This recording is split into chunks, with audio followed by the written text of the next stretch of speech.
You're watching Open Agenda. Here's our host, Joe White. Welcome to Open Agenda. I'm your host, Joe White. In the studio with me is Joe Venosa. Thank you for coming out. Thank you. Jim Atkins, thanks for being here. Gentlemen, we're going to bring in Vice President of the County Council, Jeff Merritt. And he's been very busy. A lot of folks have. We've got the holiday season. Running Operation We Care, the package party that he had in the fall. He's about to start Wreaths Across America and then also work on Toys for Tots. So all he needs to do is start a rock band, and then he's got it. Well, and on top of that, he was at a work session, talk about the Board of Education security and still questions about 287G. Unreal. Jim, I want to see. Will you stick around? I want to ask Councilman Merritt some questions, and then I'd like for you to come back in and let's see what he had to say. Great. Sure. Okay. Yep. So stay with us. When we come back, we're going to bring in Councilman Jeff Merritt. Welcome back to Open Agenda. In the studio with us now is Councilman Jeff Merritt. Thank you for coming out. Thank you. Jim Atkins, thanks for sticking around. Good morning. So we want to get to school security. We want to talk some about 287G. But before we do that, I want to mention about this great program that you and your wife are really behind to pack care packages for troops called Operation We Care. Can you talk a little bit about that? Sure. My wife and I started it in October of 2007. We wanted to send care packages to the troops from the Salisbury National Guard and the Eastern National Guard. They were both deployed to Iraq at the time, so we wanted to send them boxes for Christmas, and we did. And here we are 18 years later. And then you thought, well, I'll get 250 of my closest friends to go down to the Mardella Fire Department to pack 650 of them now, right? Yeah, we actually the most number of boxes we've packed in one event is 1,200. That was pre-COVID. Wow, that's impressive. But we toned things back a little bit since COVID, and we're not in an active combat role now over in the Middle East, so that cut some numbers back. And then there's the cost. Yeah, well, you brought up. I noticed there was one cost in particular that just seems staggering, and this is just to get care packages out. It's over $17,000 to ship 650 packages, right? Correct. It's $27.10 per box. Wow. And most of those items are donated. Yes. And the other interesting aspect of it was how many young folks were there, teenagers, even preteens. And there was one young lady that you all were able to recognize who I think stood out in front of a lot of Food Lion stores and got people to donate shampoo and shaving cream and that sort of thing. Yeah, she did a donation drive over the course of several weeks in front of a grocery store. She would pass out a copy of our list, the items that we need to people going in the store. They're going in the store anyway to purchase their groceries, so why not add a couple items and donate them in the box on the way back out? So it works really well. So what kind of things are in the packages? I mean, there's nothing healthy in our boxes. All So there's basically snacks and personal hygiene items, body wash, razors, deodorant, that type of thing, toothpaste, toothbrush, candy, Pop-Tarts, Fisher's popcorn. Yeah, Fisher's popcorn, and that went in every single box, Every right? box. And then you talk about the candy. That's how you level out the top, right? Yeah, because the boxes are not charged by weight; they're just charged by the box. So we try to get the box to weigh as much as possible. Okay. So we throw a little candy in there to fill the cracks. Now, Jim, I saw you over there. You were taping the boxes, keeping Yes. they were stuffed pretty full, weren't they? Yes, they were. I got involved, and Jeff invited me to help with the organization about 4 years ago now, and I guess he looked at my UPS background and how I grabbed a tape gun and could use it, and I am now the official tape master for Operation We Care. Yep. But I tell you, and Jeff is very humble about what he does and how he does it. But we packed 650 boxes Sunday. Each box had 3 boxes of Girl Scout cookies in it. That's 1,950 boxes of Girl Scout cookies. Yeah. Donated graciously by the Girl Scouts of America for this. We have some, Jeff has some fantastic corporate people in Salisbury Cato, Mission Barbecue, and I don't want to leave anybody out because there are so many people. But these organizations are what allows Jeff and Diana to do this, because on Saturday we prepare for Sunday's packing party, and it's down to we know how much we have on hand Saturday. We know how much we need. And Saturday afternoon, if we don't have what we need, we go out and get it so that we make sure on Sunday we have what we need for every box, and every box is full. Yeah. It's not a 2-day thing. Jeff will get calls, and has gotten calls in the middle of the night from military people somewhere who have been tasked with contacting him to see what his organization can do for them, for a particular troop. They send things to Africa. Amazingly, they send things to battleships and aircraft carriers that are delivered to the aircraft carrier. Mm-hmm. And if you want to see a picture that will just make your heart bleed, when you see Operation We Care boxes stacked up in front of a group of military people on the deck of an aircraft carrier, that will bring a tear to your eye when they send that back and thank you for what you've done. Yeah, a chance for them to eat Girl Scout cookies and Fisher's popcorn, and have the hygiene products as well. So, you have a couple other events that you're a part of coming up, and one of them is Wreaths Across America in December. Can you explain what the mission of that is and how people could participate if they want? This is Joe, this is what I call the perfect storm this time of year. We've got the Operation We Care fall packing event. We've got Wreaths Across America and Toys for Tots all at the same time. Wow! So there's a lot of plates spinning right now. A lot of people involved in a lot of different things. A lot of coordination. So Wreaths Across America, we were asked to. It's a national program. Headquartered up in Maine, and it's all over the country. There's over 4,000 locations all over the country, the cemeteries that participate in this program. And we were asked in 2017 to bring the program to Salisbury, to Parsons Cemetery. So we did, and started off small, like most things, and we identified and marked about 600 veteran graves over at Parsons Cemetery. And we are this will be our 9th year, and we've got just over 1,400 veteran graves marked right now. Has grown. Yeah, well, it's thanks to the Parsons Cemetery Advisory Committee.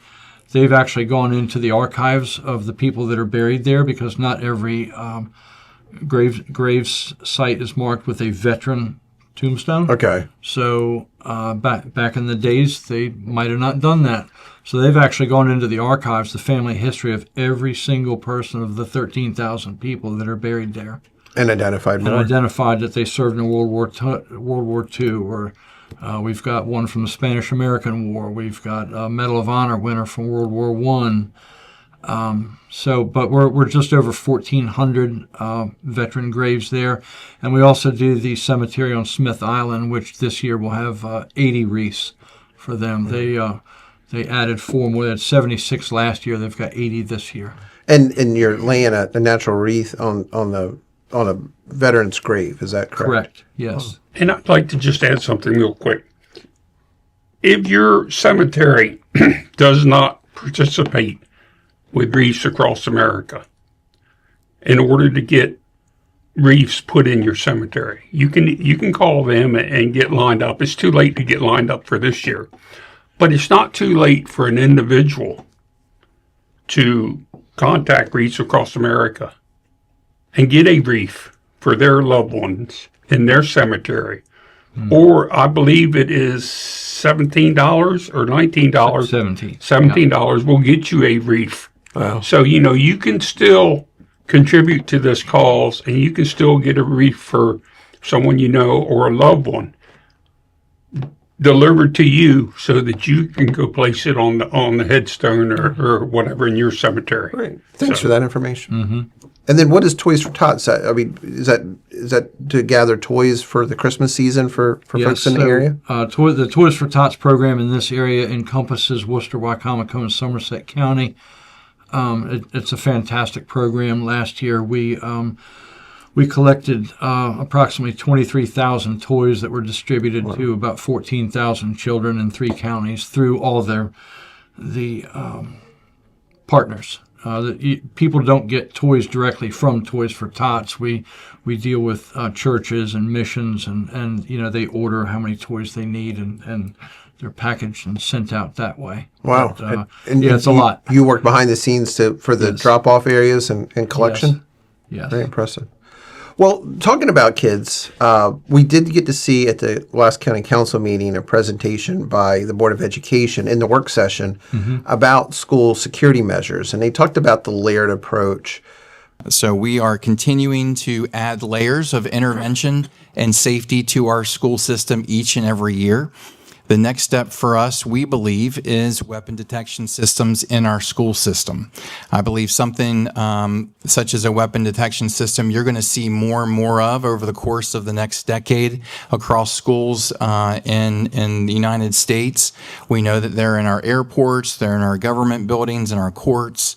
And we believe that this is the next step for us here in Wycomico County as we're adding different layers of safety to our school system. But the next layer that they're looking to add on to is weapons detection systems and staffing to man those.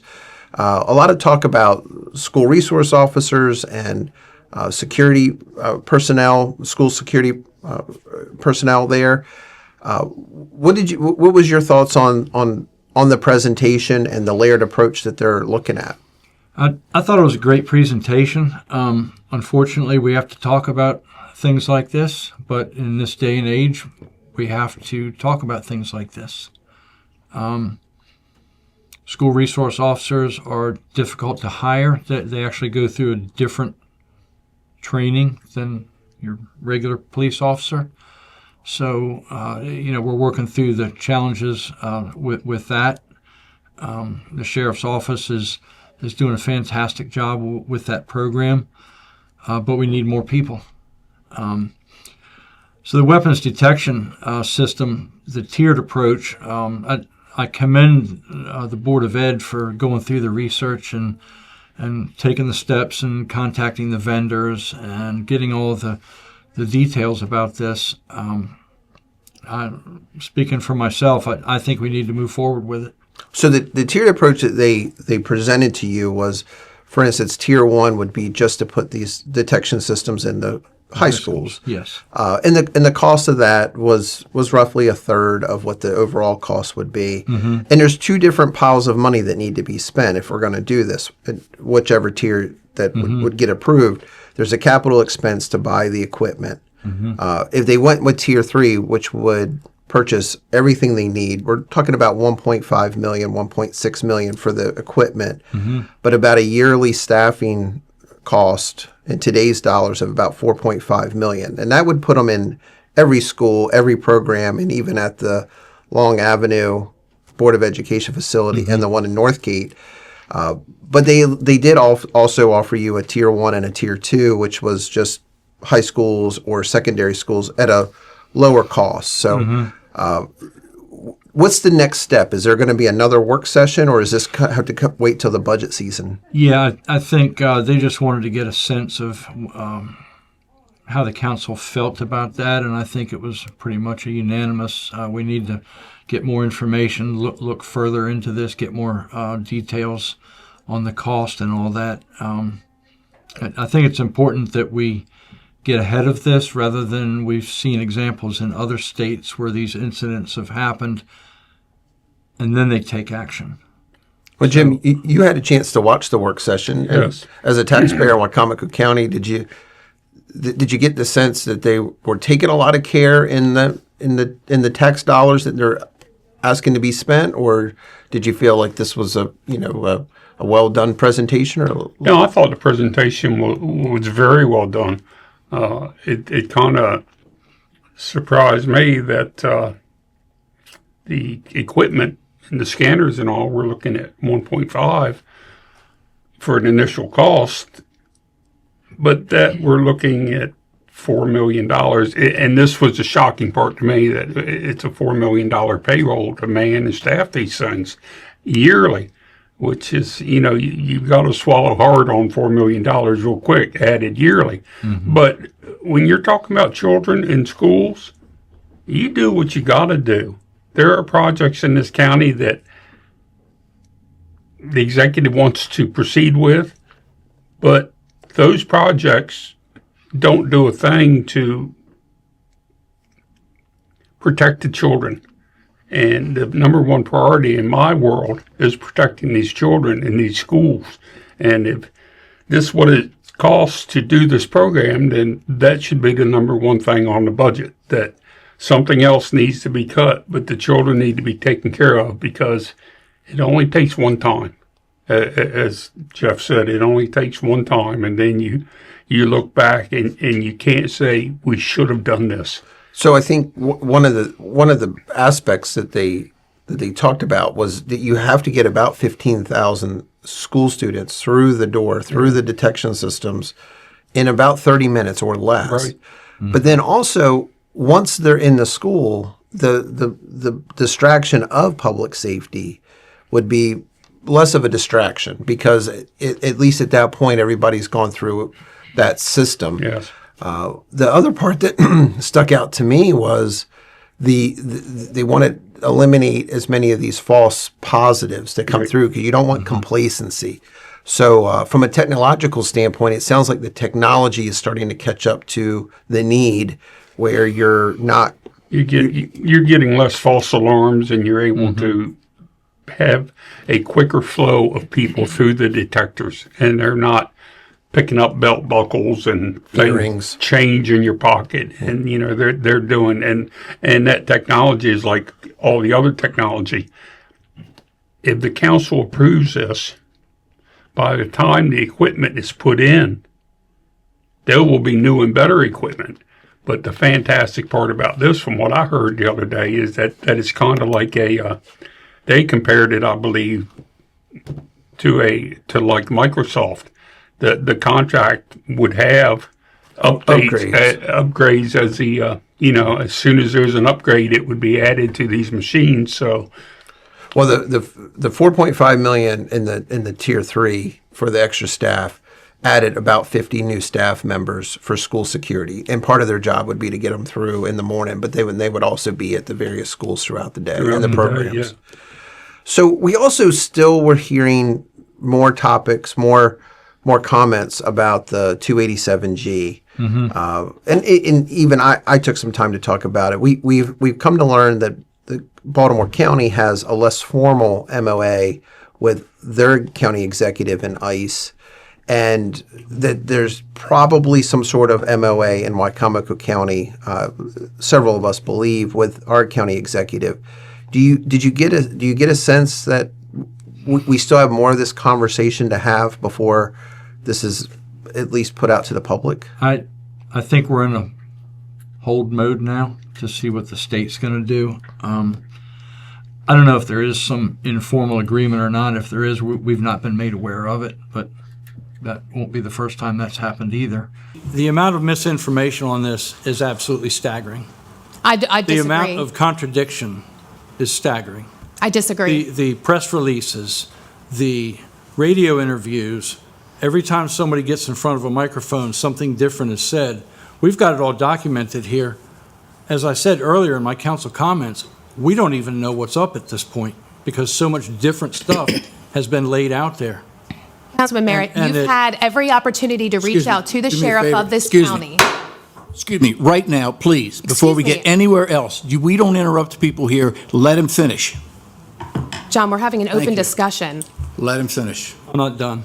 Okay. We are not responsible for this. You've said so multiple times, multiple interviews. We've got it all right here. Okay. So, have you now changed your mind? Jeff, this is not about changing a mind. What happened is that I did not think that the council had to be involved because it's not a multi-year deal. Per our charter, which I stated, doesn't have us doing anything with you with a multi-year deal. So whether it's the sheriff signing on to it or me just signing it, did not involve council. How this was laid out, I took quite a bit of time putting a timeline together of who said what and when they said it. And well, you seem very frustrated at the October 6th meeting with the first work session you had with the county executive. You stated that you went through part of the timeline. In fact, she interrupted you several times about different press releases, radio interviews, TV interviews that would contradict one from the other 24 hours later. Yeah. Do you still feel like you're left in somewhat of a cloud of less information? Well, the timeline I have it's almost 4 pages long. Wow. Different scenarios, timelines, timestamps, different messaging, some literally 24 hours apart from one another. So, that's confusing the public. It's confusing us. The council's left out of the loop. We're being asked to decide on something that we weren't involved in the conversation of forming, so that didn't make sense. There was a whole lot of red flags with this, almost from the very beginning, and the mixed messaging definitely did not help things any. So she mentioned that this would be a budget-neutral proposition when she was pushing for the MOA. Do you feel like this was ever going to be a budget-neutral? No, there's nothing free in this world. Okay. Yeah.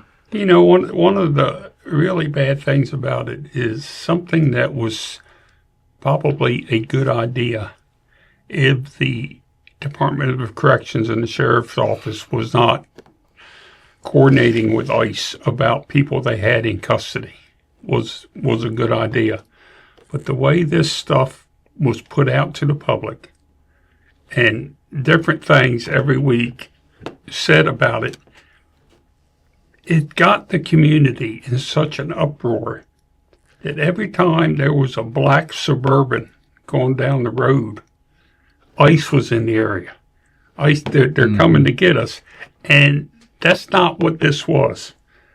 But the information supplied to the community was just so poor that these poor immigrants in this area, legal immigrants, were afraid to go out, to go to school, to go shopping, to go whatever, for fear that they were going to be picked up and taken away. That was just panic that was caused by the executive that wasn't necessary. And you brought up fear of legal immigrants, not illegal. Right. So, well, Jeff, we really wish you luck with Reese Across America. Thank you. And also the Toys for Tots. Thank you for what you guys do. Thank you. Thanks for watching this segment of Open Agenda. We'll be right back. Welcome back to Open Agenda. Joining us back in the studio is Dr. Joe Venosa. Thanks for coming back. Thanks, sir. Jim, thanks for sticking around. So it was a great conversation with Councilman Merritt. I didn't mention it in the segment, but he's vice president of the county council. And among other things, clearly. And a business owner. A business owner. Really, we had a great chance to talk about things that he was passionate about. But the work session on Tuesday, there's a lot of folks who are passionate about the school security measures and also 287G, obviously. Sure. I want to talk a little bit from your perspective about the school security measures. I mean, you, like me, have a school-age child. Yep. There is this distraction from their safety when they go to school, right? There is. I try to temper my view of it because, it's both kind of a historical and a philosophical view. Like, I'm not a person who thinks that schools should be more and more like prisons, and yet that's what's becoming of them. But that's largely a function of our society. It's very frustrating that we can't control those things. I mean, I grew up in New York City and went to public school, and it was as open to get in and out as anywhere else. So it's a sad reality when you walk in and, like, you see an active shooter screen shield in the hallway, like that a 5-year-old would. They can't even physically carry them, right? But they're there. So putting that aside, I agree that, like Jim said, first of all, one is too many, and so it costs what it costs. And so I'm glad that our board and Dr. Stauffer have done the research to create a paradigm where you can look at it in a tiered way. I think that most likely, given what we're facing with the fiscal realities, it's probably going to, this is just my guess, maybe I'm wrong, but I think you're going to have the high schools as the first focus of the weapons detection systems. Yeah, I don't. You don't think so? Okay. I don't. Okay. I think the feeling of the council is that it's going to be 100%. We're going into this, we're going to do it. And I hope I'm wrong. I'm just, it's interesting that we're having these conversations at a time when, we're looking at very difficult times ahead from Annapolis. And again, I don't want to be the guy to bring this up, but, getting rid of the dispensary monopoly has cost us $500,000 every year. That's $500,000 that could have gone into protecting those kids in those schools. Well, the executive is bent on replacing a road which has not been in existence for 9.5 years now.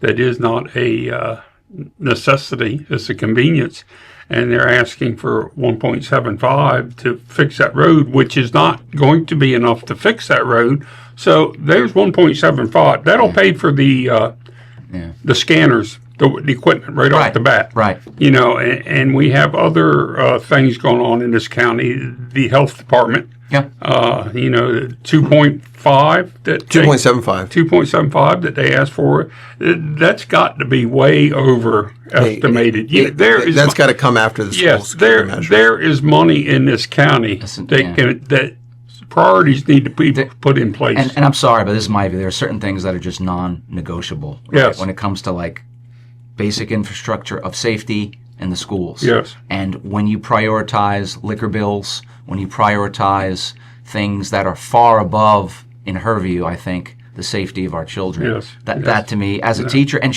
frankly, as someone who has been a teacher, I'm actually shocked and appalled that the fiscal mismanagement has led to this point where we've got to make these difficult decisions that should be very easy.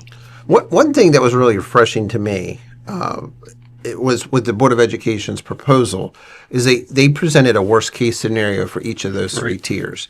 They recognized that there would be some cost savings by buying multiples of these equipment. They gave us the per unit price times however many they would need, exactly how much they would spend at the worst case scenario on these school resource officers and the extra security employees. I think that's the type of transparency we need. Yeah. If we're going to have to swallow a bitter pill of spending $6 million, let's see where it goes. Let's lay it out to people early on, give them the worst case scenario, and then bring it back. That is the opposite of what we've been seeing in our county government the last 3 years. Correct. Exactly. You couldn't have said it any better. I mean, the board's giving you worst case scenario. Yeah. The county gives you a price that you can almost bet before that project is completed, they're coming back needing more money because things cost more than they thought and all. When the board's coming in there saying, this is the worst case. Yeah. So, it's unbelievable that the board can sit there and do that, but the county can't. Yeah. Well, and we're almost out of time, but speaking of one thing that just doesn't seem like it's been completely put to bed is the 287G. Yep. There's still folks who are at the last meeting who were speaking out against 287G because there is still this feeling that we have an informal agreement without public knowledge. And just real quick, Jim put it very well, the level of fear that's out there. I teach a lot of first-generation immigrants. Or actually, I guess you could say second generation. Their parents have come. And again, most of them are actually legal. But if I told you the level of fear that they have and the concerns, and again, most of it is rumor. Yeah. But rumor becomes reality when it affects your life. It's like the old song, paranoia strikes deep, into your heart it'll creep. These people have been fed mixed messaging and, in my opinion, political rhetoric above public safety by the executive. And I got to tell you, a lot of people who didn't know the executive office in 2022, they know it now. They're going to know in 2026. Yeah. When you've lost your credibility to give people the whole truth and nothing but the truth, then this is what you're left with, more questions than answers. So everything has a price. Thanks for watching this episode of Open Agenda. Next week, we will air our 100th episode. So have a happy Thanksgiving. We'll see you in another week.